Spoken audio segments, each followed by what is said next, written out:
Kan katanya doa itu bisa mengubah takdir, benar? Benar nggak tuh? Allah yang mengubah takdir dengan doa.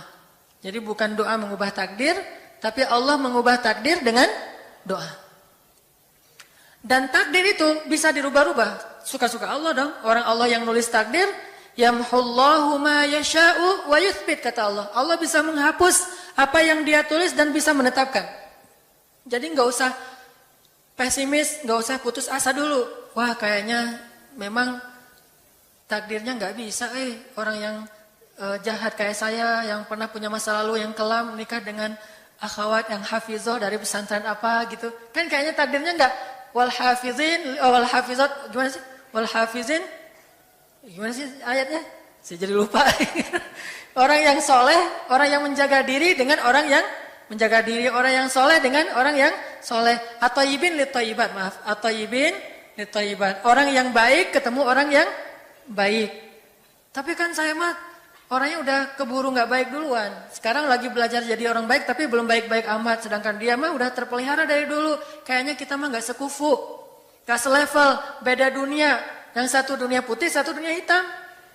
Ini gimana nih nggak ketemu nih? Takdirnya mungkin kita emang nggak layak untuk dia. Tetapi dengan doa Allah Subhanahu Wa Taala berkuasa untuk mengganti takdir. Makanya malam ini kita akan belajar tentang bagaimana menggunakan jalur langit untuk bisa mendapatkan hajat kita. Baik menikah, dapat kerjaan, punya anak, dan keajaiban-keajaiban lain yang bisa kita dapatkan kalau kita tahu cara menggunakan jalur langit. Sebelum kita masuk materi itu, yuk kita tilawah bareng-bareng ayat yang standar lah tentang doa. Udah pada tahu kan? Silahkan dibuka. Ayat apa? Surat Al-Baqarah ayat 186.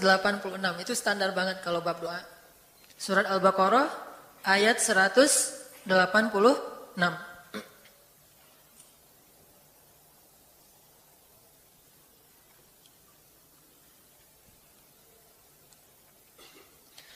A'udzu billahi minasy syaithanir rajim.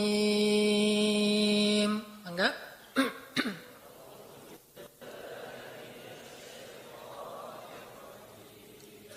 Bismillahirrahmanirrahim.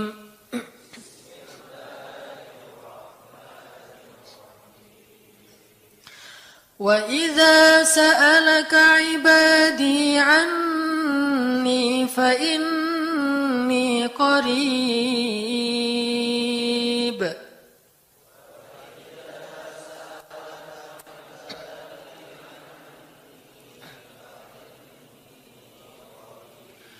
Ujibu da'watad da'i idza da'an.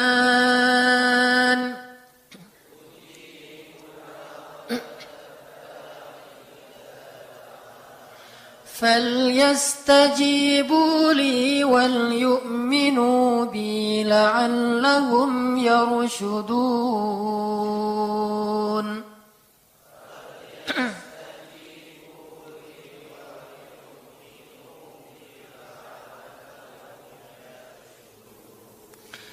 Dan apabila hamba-hambaku bertanya kepadamu tentang aku, maka jawablah bahwasanya aku dekat.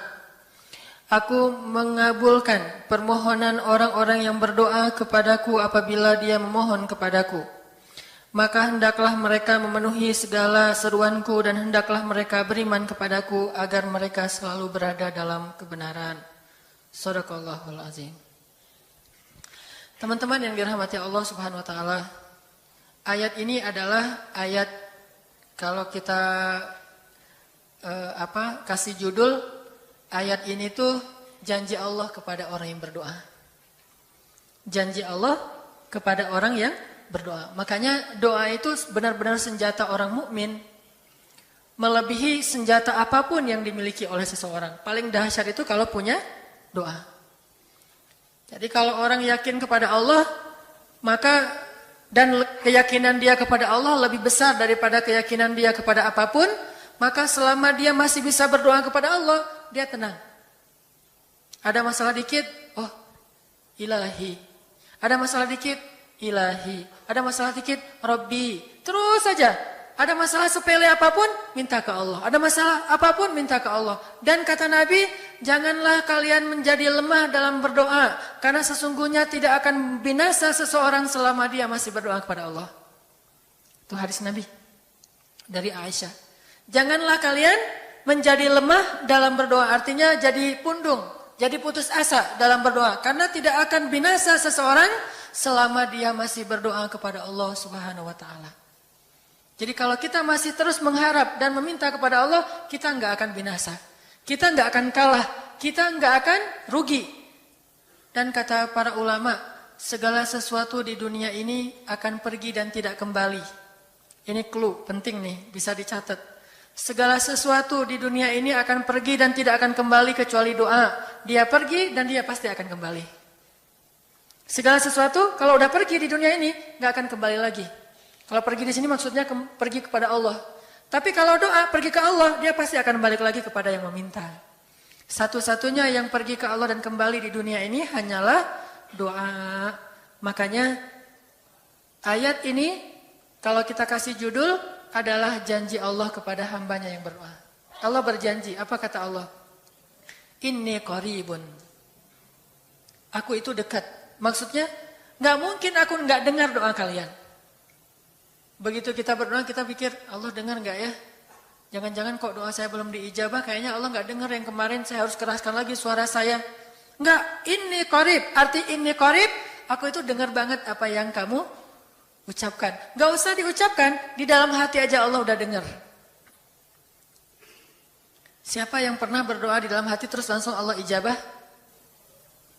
Rasulullah. Coba teman-teman buka awal juz kedua. Ayat surat Al-Baqarah ayat 144. Itu gara-gara Nabi ada harapan di dalam hati tapi nggak berani ngomong gitu ke Allah. Cuma dipendam di dalam hati doang. Tapi langsung diijabah oleh Allah. Ayat surat Al-Baqarah ayat 144. Allah berfirman, "Qad nara taqalluba wajhika fis samaa, falanuwalliyannaka qiblatan tardaha." فَوَلِّ وَجْهَكَ شَطْرَ الْمَسْجِدِ الْحَرَامِ وَحَيْثُ مَا كُنْتُمْ فَوَلُّوا وُجُوهَكُمْ شَطْرَهُ وَإِنَّ الَّذِينَ أُوتُوا الْكِتَابَ لَيَعْلَمُونَ أَنَّهُ الْحَقُّ مِنْ رَبِّهِمْ وَمَا اللَّهُ بِغَافِلٍ عَمَّا يَعْمَلُونَ. Jadi ceritanya, orang Yahudi suka menghina kaum muslimin gara-gara orang Islam kalau sholat waktu itu masih menghadap ke Al-Aqsa, Palestina. Jadi kata orang Yahudi itu, lihat orang Islam mah fake. Suka niru.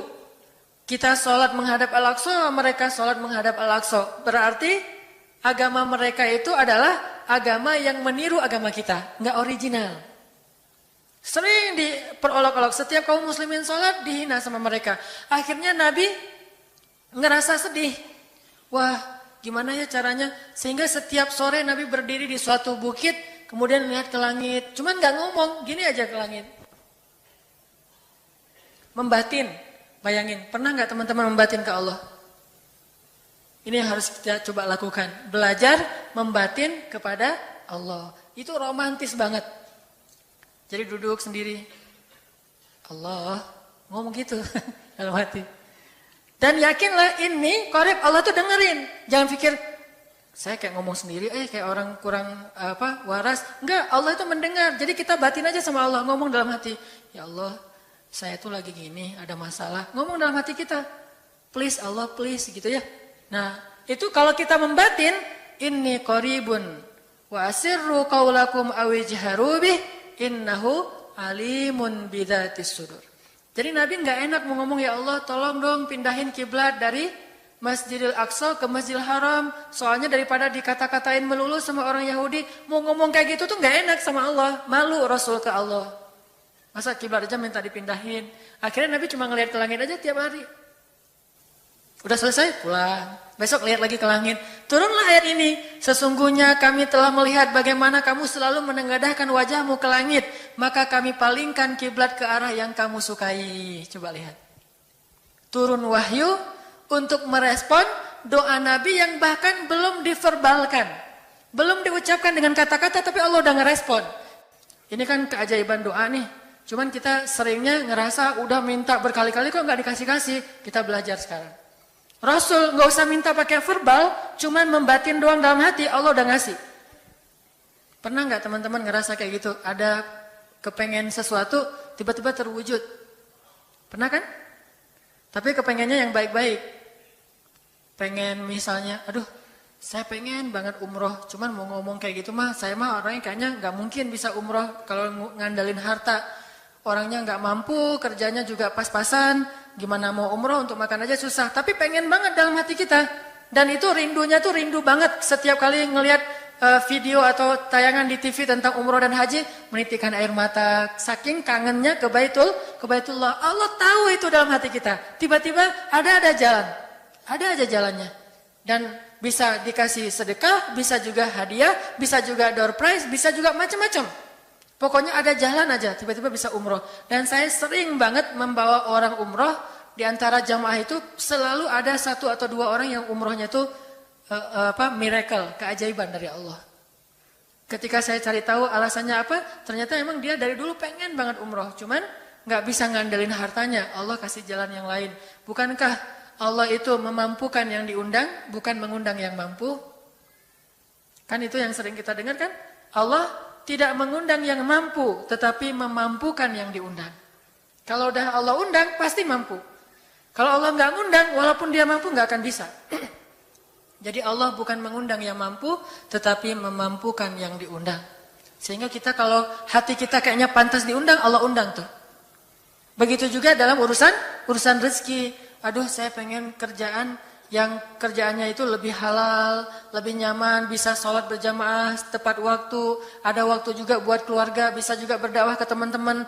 Akhirnya membatin kita itu karena kuat banget, Allah wujudkan. Ini artinya Allah qaribun, Allah maha dekat. Sehingga kalau kita pengen doa kita itu powerful, belajar dari as-siqah billah. Tips pertama adalah as-siqah billah. Percaya deh sama Allah. Percaya sama Allah. Jangan berdoa dengan ragu-ragu. Kayak kita datang kepada seseorang untuk minjem duit, tapi kita ragu. Dia nih kayaknya orangnya susah kalau dipinjemin. Kalau minta dipinjemin gitu. Ini saya lagi ada masalah dikit nih. Boleh minta bantu nggak? Apa? Gimana ya ngomongnya? Susah ngomongnya tuh ragu-ragu gitu kan ya. Akhirnya kita ngomongnya tuh nggak enak, nggak nyaman, membuat dia juga ngasih ke kita juga ragu-ragu. Akhirnya nggak nyaman tuh hubungan kita sama dia. Tapi kalau kita yakin banget sama dia orangnya baik, kalaupun dia nggak ngasih dengan cara yang kita minta, kita yakin bahwa dia tuh pasti akan nolong kita. Sehingga kita akan curhat masalah kita itu dengan tulus. Bahwa kita punya masalah kayak gini-gini, bukannya kita mau minta-minta, cuman sifat dari manusia itu saling tolong-menolong, kita beritahu masalah kita. Dan kita yakin dia pasti akan nolong kita. Kalau nggak bisa ngasih duit, dia akan minta tolong kepada orang lain yang mungkin bisa membantu kita. Dia akan ngasih link. Dia akan memediasikan kita. Oh, aduh maaf ya saya juga lagi sekarang lagi butuh uang. Ini lagi nabung-nabung juga sama. Kita mah lagi sama-sama pengen hijrah status. Cuman nih saya kenal ada temen nih yang dia alhamdulillah orangnya tuh suka banget bantu orang lain. Mungkin saya bisa merekomendasikan, saya bisa bantu kamu. Ayo kita jalan bareng ngomong sama temannya. Pokoknya kita yakin dia bisa nolong. Nah kalau kita yakin, percaya sama Allah, Allah itu gak butuh perantara. Allah bisa nolong kita dengan cara apapun. Walaupun takdirnya udah ditulis, kamu tuh gak akan punya istri sampai meninggal dunia. Ya Allah masa gitu sih, gak akan punya istri. Ya Allah, tapi gimana masa saya mau hidup sendiri terus, kamu gak akan punya istri kata malaikat teh. Ini orang doanya katakan malaikat dengerin doa kita ya. Kalau di hati malaikat gak tahu, tapi kalau di lisan kita doa ya Allah. Beri saya seorang suami yang benar-benar bisa mendidik agama saya. Kata malaikat, Neng ganti doa yang lain aja tuh Neng. Itu mah takdirnya udah ditulis, Neng gak akan punya suami. Kata malaikat. Kita mah walaupun malaikat ngomong gitu, biarin aja. Ya Allah, Engkau Maha Rahman, Maha Wadud, Engkau bisa mengubah takdir. Kata malaikat, ya juga sih. Cuman takdirnya udah ditulis, Neng. Ya Allah, terus saja tiba-tiba tok, Assalamualaikum, Waalaikumsalam. Ayahnya nemuin, ternyata pas kita nguping dari kamar, wah itulah calon pangeran kita yang datang untuk melamar kita. Calon raja, calon imam. Malaikat heran-heran, wah subhanallah nih si Enang ini gak putus asa dalam meminta. Kita juga gitu, doa aja terus. Walaupun takdirnya sudah ditulis, karena Allah bisa mengubah takdir lewat doa dan harapan. Masih ingat cerita seorang ibu di zaman Nabi Musa dulu? Yang datang kepada Nabi Musa bilang, ya Nabi Allah, ya Kalim Allah, saya gak punya anak, udah tua kayak gini, bisa gak ya? Saya minta tolong Nabi Musa doa kepada Allah supaya saya punya anak. Kata Nabi Musa, bisa aja sih, nggak apa-apa ibu. Ya udah saya doain ya Allah. Ini ada ibu minta anak. Kata Allah, ya Musa bilang ke dia nggak akan punya anak, itu sudah takdirnya. Kata Nabi Musa, ibu maaf, udah ada jawaban nih dari Allah. Gimana ya Nabi Musa? Allah bilang takdir ibu nggak akan punya anak. Oh gitu ya. Ya udah deh pulang. Sampai di rumah, ya Rahim, ya Rahim. Doa aja terus. Besok datang lagi. Karena dia pengen tahu kabar dari langit. Nabi Musa itu bisa bicara ke langit. Ya Nabi Allah, saya mau tahu nih. Kira-kira Allah sudah memperkenalkan belum ya permintaan saya? Permintaan apa? Pengen punya anak. Tapi kan kemarin udah. Kata Allah takdirnya gak akan punya anak. Ya coba aja dulu sekali lagi. Siapa tahu sudah mau. Sekarang Allah memperkenankan. Wah ini benar-benar dia husnuzan sama Allah. Siqah, percaya sama Allah. Gak percaya kepada yang lain, percaya sama Allah aja. Nabi Musa karena udah terus aja direngekin minta gitu. Nabi Musa bilang, ya Allah, ini ada ibu yang kemarin, gimana dong ya Allah? Kata Nabi Musa, kata Allah, ya Musa, takdirnya dia gak akan punya anak. Bilang sama dia, ibu, udah terima aja takdir ibu gak akan punya anak. Oh iya, pulang lagi. Ya Rahim, terus saja sepanjang malam, sepanjang hari doa. Berhari-hari datang lagi kepada Nabi Musa. Ya Nabi Allah, udah berubah belum? Udah mau belum Allah ngasih saya anak? Kan udah kemarin takdirnya, tapi coba lagi, sekali lagi aja. Nabi Musa minta lagi ke Allah, kata Allah masih yang sama, pulang lagi. Gak datang-datang lagi ke Nabi Musa. Setelah beberapa bulan, datang-datang bawa bayi. Assalamualaikum. Udah semangat sekarang. Beda gitu ya. Kalau dulu, Assalamualaikum. Melas gitu ya. Sekarang, Assalamualaikum. Nabi Musa. Kata ibu, hah? Ibu yang kemarin? Ya itu siapa? Anak saya. Hah? Anak ibu? Anak kandung maksudnya? Bukan nyuri. Ini anak kandung saya ini Nabi Musa. Wah, Nabi Musa nggak wah sih, subhanallah kalau Nabi Musa. Kalau saya mah wah gitu ya. Kalau Nabi Musa, Masya Allah. Nabi Musa tanya ke Allah, ya Allah, itu ibu yang kemarin katanya takdir nggak akan punya anak, kok bisa punya anak? Ceritanya gimana Allah? Ceritain dong, saya kok nggak update gitu informasinya. Kata Nabi Musa. Allah ngasih update. Kata Allah, Musa, setiap kali aku bilang dia gak akan punya anak, dia terus berdoa dengan menyebut Ya Rahim, Ya Rahim. Allah itu kan senang banget dipuji dan Allah lebih berhak untuk dipuji. Kalau kita senang dipuji gak baik, kalau Allah senang dipuji emang punya hak untuk dipuji kan? Allah senang dipuji. Dia bilang Ya Rahim, kamu bilang gak akan punya anak, dia bilang Ya Rahim, terus saja berharap. Wahai Musa, sesungguhnya rahmatku mendahului takdir. Rahmatku mendahului takdir. Akhirnya dengan sifat rahim, Allah mengubah takdir ibu ini. Walaupun secara ilmiah, gak mungkin punya anak karena sudah menopause. Tetapi Allah yang memiliki kekuasaan atas segala sesuatu. Nah, tips pertama adalah, kalau kita pengen doanya powerful, melahirkan mukjizat dan keajaiban, adalah at-thiqah billah. Harus percaya sama Allah. Pertama, percaya bahwa Allah subhanahu wa ta'ala itu maha kuasa mengubah apapun yang dia kehendaki. Apa yang Allah ingin, Masya Allah, kan pasti terjadi. Wa man lam yasha, lam yakun. Kalau Allah nggak pengen, nggak akan terjadi. Jangan suuzon sama Allah terus bilang, nggak enak banyak minta, amal saya sedikit, mending saya beramal aja nggak usah banyak minta. Jangan memperlakukan Allah seperti kita memperlakukan makhluk. Orang kalau kita banyak minta, dia akan kesulitan. Lama-lama dia akan merasa terganggu. Tapi Allah kalau nggak diminta, dia marah. Manusia kalau kita minta banyak-banyak, dia marah. Allah kalau kita nggak minta, dia malah marah. Masya Allah ya, luar biasa. Allah tuh senang banget kalau hambanya meminta. Sehingga di antara hamba yang paling Allah cintai, di antara hamba-hambanya, hamba yang paling banyak menengadahkan wajah dan telapak tangannya. Ilahi, ilahi. Minta sama Allah. Allah tuh suka banget diminta. Orang yang suka meminta itu bahasa Arabnya awwahun. Inna Ibrahim la awwahun halim. Ibrahim itu hamba yang awwahun halimun. Awwah halim. Halim itu artinya menahan amarah. Awwah da'a. Da'a artinya banyak berdoa. Kalau da itu berdoa. Kalau da'a senang banget doa. Ada masalah dikit, ilahi, Rabbi, ngadu aja ke Allah, manja gitu. Dan Allah tuh senang banget dengan hamba yang kayak gitu. Sehingga sampai Nabi mengatakan, mintalah kepada Allah walaupun cuman garam. Garam aja minta ke Allah. Sepele banget masalah kita. Ya Allah, mudah-mudahan nanti nggak macet ya. Minta sama Allah.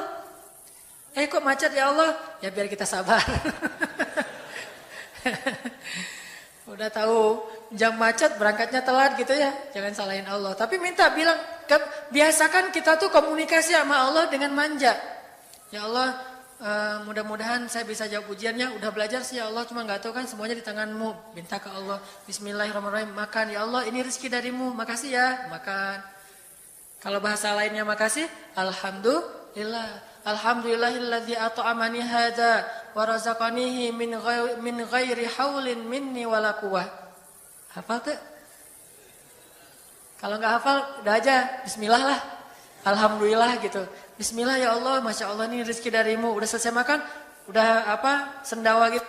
Alhamdulillah, Allah baik banget. Ngomong sama Allah, sering-sering komunikasi sama Allah. Dan Allah itu wa huwa ma'akum aina ma kuntum. Dia bersama kalian dimanapun kalian berada. Bersama ya, bukan ada.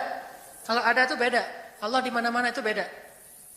Tapi Allah bersama kalian itu artinya Allah melihat, Allah mendengar, Allah menyaksikan, Allah mencatat, Allah maha menilai bersama kita. Kalau ada, dia bertempat. Sehingga nanti kalau ada anak bilang, "Mah, Allah di mana?" Allah ada di mana-mana, Dek. Ntar dia malah karena cerdas, kalau gitu di WC juga ada, kan nggak boleh kan? Ini jawaban yang keliru, kurang filsafat. Allah itu bukan ada di mana-mana. Allah bersama kita dimanapun kita berada. Itu beda. Kalau bersama, ma'iyah artinya Allah melihat, menyaksikan, mendengar, menghargai, dan terus memelihara dimanapun. Sehingga nggak usah khawatir bahwa ini mah nggak di masjid, nggak apa-apa. Selama bukan di tempat yang najis, seperti di kamar mandi atau di mana yang tempat-tempat yang nggak boleh, kita itu mah nggak. Tapi yang di tempat yang umum, di pasar, di jalan, lagi di kendaraan, di dalam masjid, di luar masjid, Allah, ilahi, Rabbi. Kalau perlu lebih lebih manja lagi, pakai irama dikit. Allah, gitu. Wah, kayak orang manggil temennya gitu. Atau kita miss call Allah dulu. Ya Allah, udah nggak ngomong apa-apa. Itu miss call.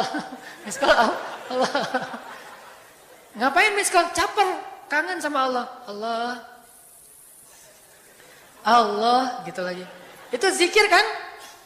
Allah, Allah, Allah. Kata Allah, ada apa hambaku? Allah lagi, Allah lagi, Allah lagi. Terus saja Allah di miss call berkali-kali. Pas Allah buka, wah 100 miss call. Allah 100 kali zikir. Udah 100 kali miss call, Allah yang telepon balik.